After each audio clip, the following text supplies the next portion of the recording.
Neeraj Sharma ji number. Neeraj Sharma ji को जल्दी नहीं थी, मैंने बताया मगर मैं विचार करता श्रीमान जी वक्तव्य सदन के पटल पर रखा गया है। जल्दी करो जल्दी करो।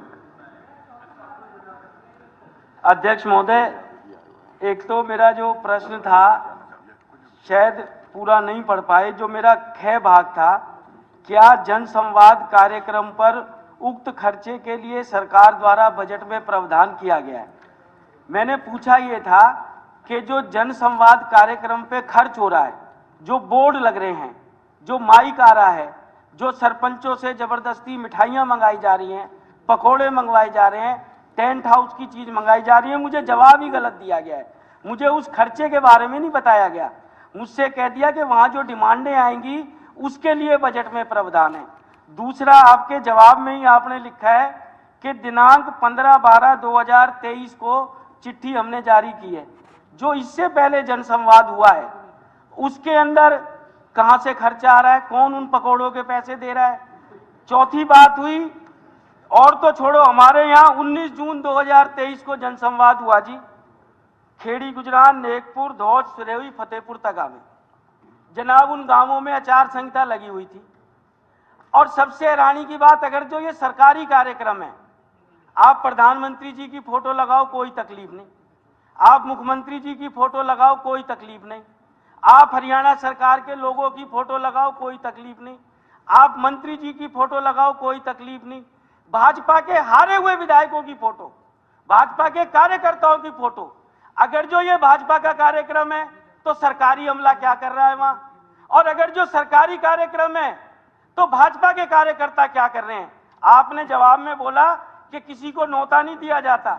मेरे घर से 50 फुट दूर रॉयल वाटिका में प्रोग्राम हुआ और ये सरकारी चिट्ठी में टेबल कर रहा हूं। नौते किसको हैं? माननीय कृष्ण पाल जी को। अच्छी बात है, आप दीजिए, केंद्रीय मंत्री हैं। भगवान सिंह, कविंदर चौधरी, संजीव सोम, संदीप बढ़ाना, लक्ष्मणदेव सिंह, उनके मोबाइल नंबर, संघ में पता नहीं कौन सी समिति बना दी, उनके सदस्य। भाई ये कहां से उस सरकारी प्रोग्राम में जाएंगे? बीजेपी अपना पैसा खर्च करे, खूब गीत गाए, हमें कोई तकलीफ नहीं, पर जब प्रोग्राम सरकारी है तो सरकारी प्रोग्राम को सरकारी सदाचार से चलाओ। और मैंने अध्यक्ष महोदय इसके लिए जब हमारे गांवों में प्रोग्राम हुआ, माननीय डीसी महोदय को फोन किया, बीडीपीओ को फोन किया, मैंने कहा साहब इसका खर्चा कौन दे रहा है, कौन से हेड से निकल रहा है? किसी ने कोई संतोषजनक जवाब नहीं दिया। बार रिपीट करने से अच्छा, एक